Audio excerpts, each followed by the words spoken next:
What's going on, guys, and welcome back to another episode of Club and Country. This is episode number 106, and we start today's episode off with a game against Real Madrid here away at the Bernabeu. Now, of course, in the last episode, in the last game, we took on Bayern Munich in our Champions League quarter-final first leg away at the Allianz Arena in Germany, and of course, we lost that game.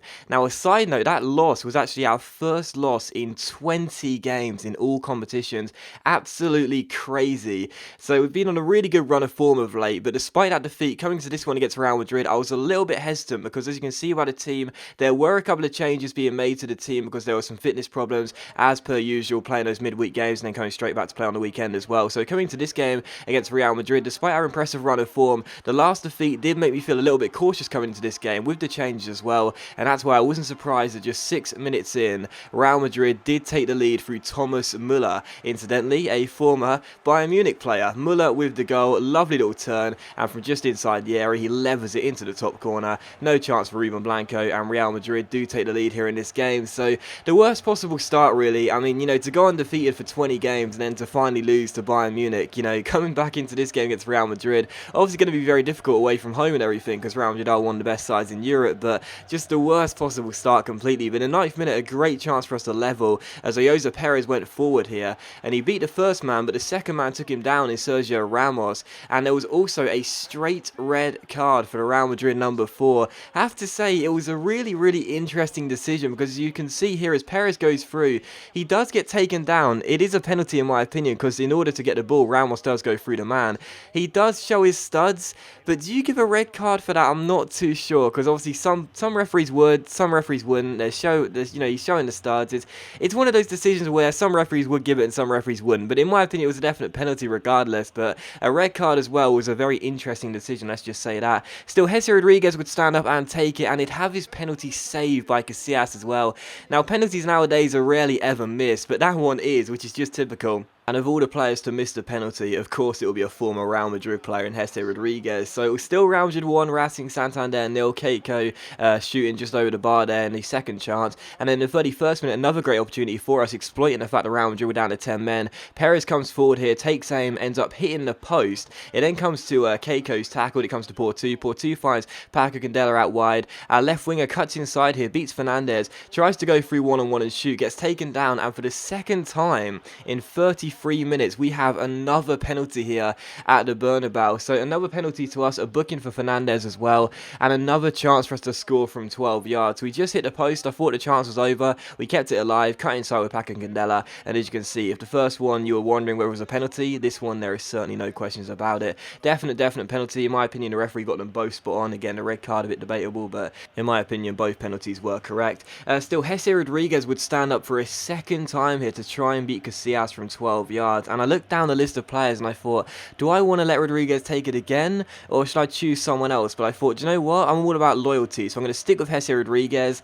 And he missed it. Again, he goes to the opposite corner, but it's the same result. Casillas pulls off the save.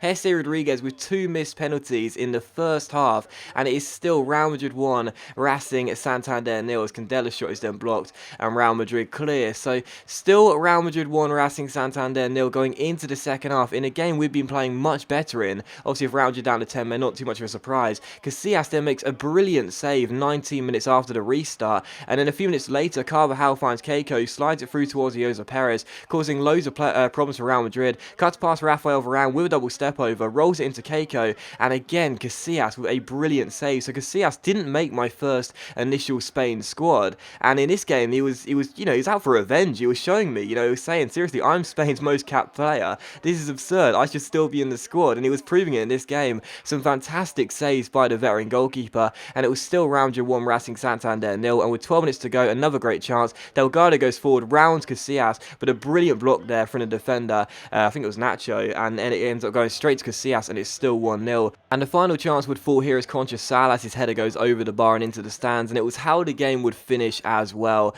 Real Madrid 1, Racing Santander 0, and just an unbelievably disappointing result because, on the grand scheme of things, Real Madrid, despite being in third and us being in second, they're still the better team. No one's going to deny that, despite the improvements we've made to this squad since season 1. They are still the better side, no one denies that, but, you know, they had one chance and they scored it. We had a whole host of them, including 2 penalties, and we didn't score once, and I was so frustrated because, you know, as I mentioned, we hadn't lost a game in 20 before the first leg of the quarter-final against Bayern Munich in the Champions League, the game previously to the Real Madrid one, and then we lost that game. Now we've lost 2 on the bounce. It's just not good enough, so really disappointed with that, and, you know, that was a really important game for us with just a few games left in the league, doing everything we can to stay in this title race and, you know, try and show Barcelona, of course Real Madrid now due to that winner back in it, that we want to be the side that win this title. It's a really poor result, and it was a bit of a choke, it really was, because we had so many chances, 2 penalties, and, you know, to miss them both is hilarious.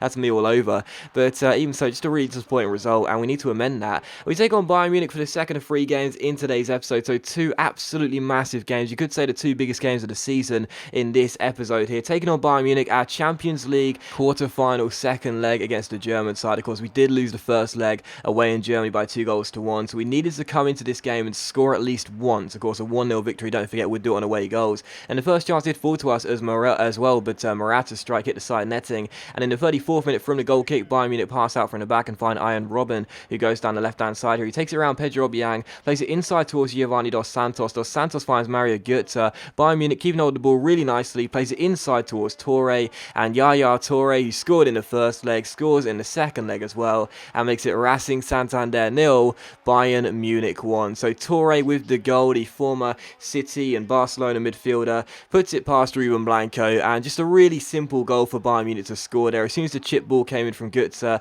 the defender seemed to lose Touré, and a simple volley, which I think, you know, to be honest, Ruben Blanco is a great goalkeeper. He seems to play a lot better than his overall suggests, but I think that volley should have been saved. Yes, there wasn't much time to think about it, but he didn't really make clean connection, Yaya Touré, and I think Blanco should have got something on it, but still, it was Racing Santander 0, Bayern Munich 1 to the worst possible start, and again, Morata had another great chance for us here in the 39th minute, but his shot was well saved by Neuer, and eventually the cross was dealt with. So still 1-0 going into the break. In the 45th minute, the final chance to half felt here. Rodriguez's corner found ball to Lopez, but he couldn't get his header on target, and it did go behind for a goal kick. And 2 minutes after the restart here, Bayern Munich are on the ball, looking for a second goal in this game. If they got it, it would certainly be game over, due to the fact they would have 2 away goals and we'd just have 1. And unfortunately for us, they would get that second away goal. And guess who scored it? Yaya Touré. Again, Touré the beast. He was just so hard to deal with in the first leg. He's just so accurate with his passing. I mentioned the first leg as well. He's just like the all-round midfielder. He can do everything on defense and on offense.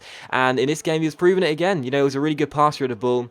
And also a really good finisher as well, propping up in the right areas, and as you can see there, he's one-on-one with Blanco, takes a touch, sets himself, and it's so easy. The way he just made that look so easy, cushions the ball into the bottom corner, and makes it Racing Santander 0, Bayern Munich 2. So even though there were 40 minutes left in the game, the tie was effectively over. We were 4-1 down on aggregate, and of course, don't forget, because Bayern Munich had 2 away goals, it would mean we would have to score 4 goals on the night, which quite frankly wasn't going to happen. But we did win ourselves a pretty dodgy penalty in the 55th minute. Now, I didn't think either of the penalties in the Real Madrid game were bad calls. I thought they were the right decision by the referee. I thought both were penalties, but I didn't think this one was a penalty. Torres goes to shoot, and yes, Boateng does clip him just a little bit, but it's whilst he's already taken a shot, so he's basically falling already. So I wouldn't have given a penalty for that. I thought Boateng was just trying to make a block or something, but I didn't know. Maybe it was, maybe it wasn't, I don't know. So as per usual, we chip it down the middle, and it's kind of funny, isn't it? But in the Real Madrid game, we didn't chip either of the penalties down the middle, and we missed them both. This one, we chip it down the middle, and we score. Ranieri Yagusa gets the goal, and the 19-year-old puts us back in the tie, I guess. I mean, it's now 4-2, and yes, we still need to score 3 goals, but there's no reason why we couldn't do that. But to be honest, in the second half, we just didn't really do enough. I mean, that was our best chance of the half, really. In the 86th minute, we will grab ourselves the equalising goal through Al Brahim, who came off the bench. So, very, very pleased to get ourselves back in the game and level the score with a few minutes to go, and Al Brahim couldn't pick the ball up either, which I thought was kind of funny. I was trying to pick the ball up with him, he just kept on kicking it back to the halfway line. But Al Brahim does come off the bench and score probably his first goal for the club. I can't remember him scoring before, and one of our academy products does put us back in the tie. But we'd still need to score another 2 goals with a few minutes to go, and considering the fact that those 2 chances, the penalty we scored and that goal there, were the only 2 opportunities we had in the second half, I couldn't see us doing that. Thiago went close there in the 90th minute, but Ruben Blanco made a very good save, and it was how the game would finish. So Racing Santander 2, Bayern Munich 2. Pretty pleased not to lose 3 games on the bounce. That would be really frustrating. But even so, we're at the Champions League, and it's a bit of a shame, really. But our undoing was defensively. To concede 4 goals over those 2 games to Bayern Munich. Yes, they're a fantastic side, but one of our best assets about this Racing Santander team is that usually we're defensively solid. In these 2 games, obviously not. They could have scored a couple more chances as well. But even so, to get to the Champions League quarterfinals, I know I'm sounding a little bit negative, but to get to the Champions League quarterfinals in our first season, don't forget, this is our debut season in the Champions League. You got to be impressed with that. And I know we probably could have gone further had I played better in these 2 legs and not made as many defensive errors. But, Champions League quarterfinals with this Racing Santander team in our first Champions League season, aside from the negatives, that's a really good achievement in my opinion. I wanted to reach the knockout stages. We did that. We went one step further, got to the quarters, and yeah, we're disappointed, but we're also understanding that, it's our debut season. Let's be a little bit lenient on us. But even so, we're at the Champions League, and there you go. So now we've got 2 competitions to worry about. We've got La Liga, of course. We're still in the title race despite the loss to Real Madrid. And of course, we do have the Copa del Rey final against Barcelona, which is going to be in the next episode.